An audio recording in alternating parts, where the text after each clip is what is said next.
تخيل معايا كده طيارة طالعة من لوس أنجلوس رايحة نيويورك، تغيير 3 درجات بس في اتجاهها والرحلة كلها تتحول، بدل نيويورك توصل واشنطن. انحراف صغير في البداية بس مع الوقت بيغير النتيجة كلها. وده نفس اللي بيحصل مع عاداتك، تفاصيل صغيرة جدا، خطوات بتعملها كل يوم من غير ما تاخد بالك، ومع التكرار يا إما تبنيك وترسم لك هوية جديدة يا إما تهدك. وده سر كتاب العادات الذرية لجيمس كلير، اللي جمع لنا قصص وتجارب هنفهم من خلالها أسرار العادات الذرية. تحب تعرف إزاي مدرب دراجات حول فريق فاشل لأسطورة عالمية؟ إزاي كلمة واحدة كانت كفيلة تخلي مدخن يبطل تدخين؟ وليه مكان الكوباية على الترابيزة ممكن يغير صحتك؟ جاهز؟ يلا بينا نبدأ. 1. قوة 1%. الناس متعودة تفكر في التغيير كقفزة ضخمة، لكن جيمس بيقول لو اتحسنت 1% بس كل يوم، بعد سنة هتكون 37 مرة أحسن من النهاردة. التغيير مش لحظة سحرية، التغيير سلسلة خطوات صغيرة تكاد تكون غير ملحوظة. خد عندك مثلا فريق الاتحاد البريطاني للدراجات اللي كان رمز للفشل من سنة 1908 وعلى مدار قرن كامل، لدرجة إن في شركات ما كانتش عايزة تبيع لهم دراجات من أساسه. سنة 2003 جه مدرب جديد وقرر يطبق فلسفة 1%. حسنوا كراسي الدراجات، لبس اللاعبين، حتى اختيار المراتب اللي كانوا بيناموا عليها. تفاصيل سخيفة يمكن، لكن النتائج ظهرت واضحة في 5 سنين بس. وفي سنة 2008 الفريق كسب 60% من الميداليات الذهبية في الدراجات. الموضوع عامل زي كورة تلج صغيرة، كل لفة بتكبر 1%، ومع الوقت تتحول لقوة ضخمة. عاداتك بتشتغل بنفس الطريقة. 2. هويتك أهم من أهدافك. معظم الناس بتسعى لهدف زي عايز أخس، عايز أبطل تدخين. المشكلة إن الهدف بيتحقق وبعدين بيروح. الهدف يخليك تجري بكل قوتك لحد ما توصل له، وبعدها مفيش حاجة تدفعك تكمل.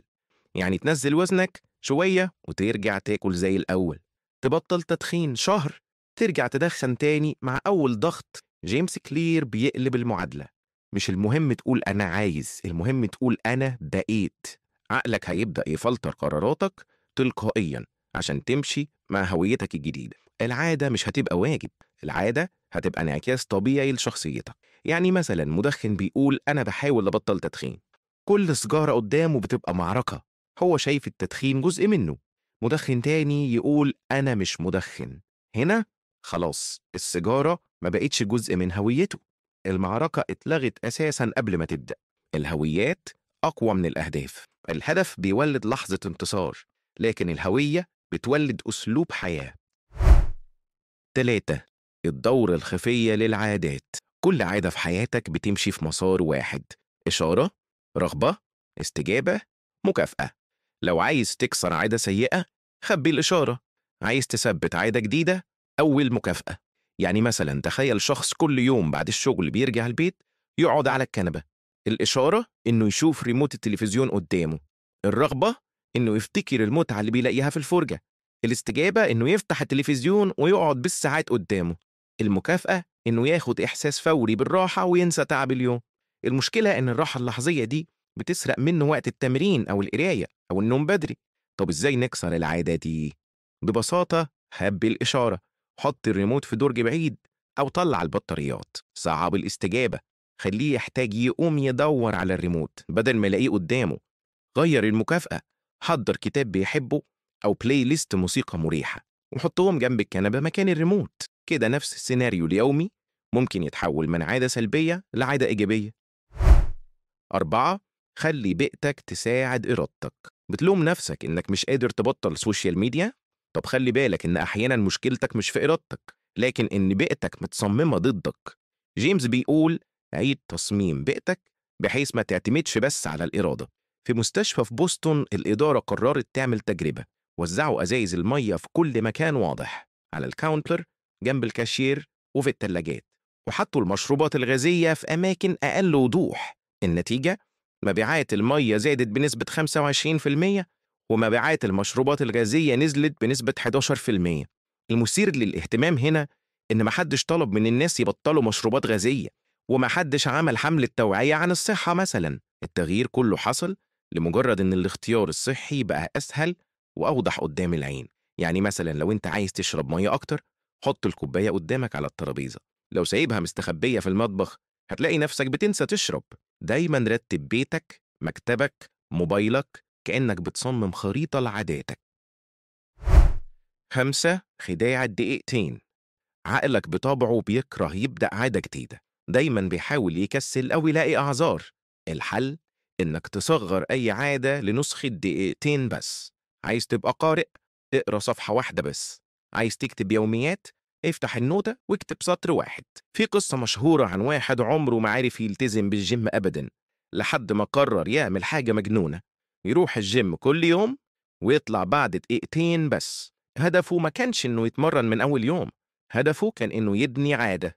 بعد أسابيع عقله بدأ يشوف إن الجيم جزء طبيعي من يومه، زي غسيل السنان أو عمل القهوة. ولما العادة ثبتت بدأ يزود التمرين بالتدريج، والأول مرة بقى ملتزم بالرياضة من غير ما يحس إنه في معركة مع نفسه. الدرس: أي عادة جديدة لازم تبدأ صغيرة لدرجة إنك ما تقدرش ترفضها. النجاح مش في البداية الكبيرة، النجاح في أصغر بداية تكسر بيها مقاومة عقلك. 6. سلسلة العادات. الطريقة دي اسمها habit stacking أو رص العادات. يعني ما تبدأش عادة جديدة من فراغ، لكن تبنيها فوق عادة قديمة موجودة عندك أصلا. ليه؟ لأن عقلك بطبعه بيحب الروتين. استغل ده لمصلحتك واربط عادة جديدة بعادة قديمة. يعني مثلا تقول: بعد ما أغسل سناني هاخد دقيقة تأمل، بعد ما أعمل قهوة هقرأ صفحة من كتاب، أول ما أرجع البيت من الشغل هشرب كوباية مية. تخليها كده زي الدومينو، كل عادة بتجر اللي بعدها، ومع التكرار عقلك بيربط العادات ببعض لغاية ما تلاقي نفسك ماشي في سلسلة كاملة من العادات بشكل تلقائي. 7. المكافأة اللحظية. عقلك متبرمج يدور على المكافأة السريعة، عشان كده العادات الضارة زي التدخين أو السكر بتثبت أسرع للأسف، لأن المتعة منها فورية.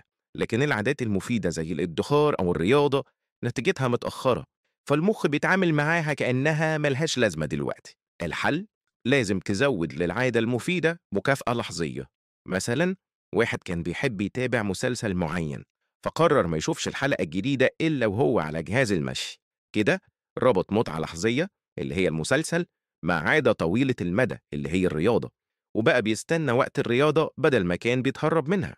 العادة لو ما اتربطتش بمكافأة سريعة هتنتهي قبل ما تلحق تشوف نتيجتها. 8. قانون جولدي لوكس. في قصة أطفال مشهورة اسمها جولدي لوكس والدببة التلاتة. البنت الصغيرة جولدي لوكس دخلت بيت فيه 3 أطباق شوربة، واحد سخن مولع معرفتش تلمسه، واحد ساقع قوي ما كانش ليه طعم، والتالت كان مظبوط، ولا سخن ولا ساقع فشربته كله. من هنا جه مصطلح قانون جولدي لوكس. العقل البشري بيستمتع أكتر لما الحاجة تبقى مظبوطة على القد. زي لاعب تنس، لو لعب ضد طفل صغير هيزهق، ولو لعب ضد بطل عالمي هيتحطم.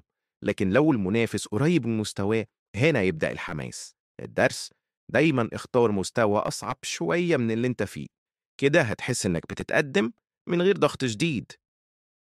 9. قياس التقدم. ما يقاس ينجز. مجرد تسجيل عاداتك بيضاعف فرص نجاحها. الكوميديان الشهير جيري ساينفيلد كان عايز يكتب نكتة جديدة كل يوم. المشكلة إن العادة دي نتيجتها بعيدة، مش هتحس بفرق من أول أسبوع، فقرر يخلي التقدم مرئي. كل يوم يكتب فيه نكتة يحط علامة إكس على النتيجة بتاعته. بعد كام يوم اتكون خط طويل من العلامات، كل يوم يكتب فيه الخط يكبر، وكل يوم يفكر يكسل يبص للنتيجة ويقول: مستحيل أقطع السلسلة دي.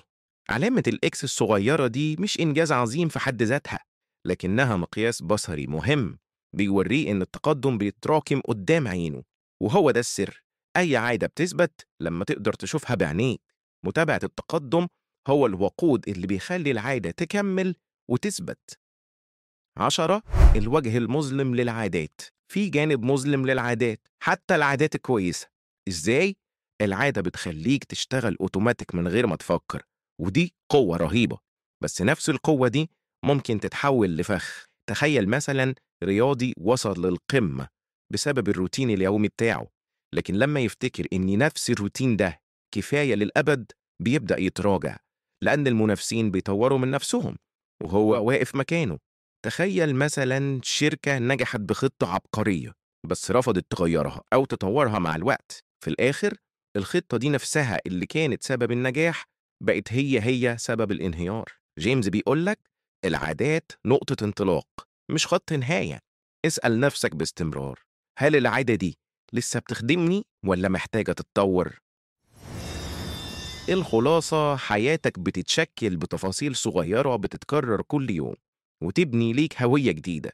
1% تحسن يومي بيساوي تراكم ضخم مع الوقت. ركز على هويتك مش بس على أهدافك. سيطر على دورة العادات. بيئتك يا إما تساعدك يا إما تعطلك. أي عادة جديدة ابدأها بدقيقتين بس. اربط العادات ببعض علشان تكون سلسلة. ادي لنفسك مكافأة لحظية. خليك في التحدي المظبوط اللي يحمسك. متابعة التقدم بيخليه مرئي ويثبتك. راجع وطور عاداتك باستمرار. واوعى تنسى، المعرفة لوحدها مش كفاية، الفعل هو اللي بيفرق. اختار نقطة واحدة بس هتبدأ بيها النهاردة وشاركنا بيها في التعليقات. تعرف إن مشاعرك ساعات بتضحك عليك؟ طب تعالى نكتشف السر مع بعض في الحلقة الجاية اللي هتكون مبنية على كتاب Feeling Good أو الشعور الجيد لديفيد بيرنز. سلام.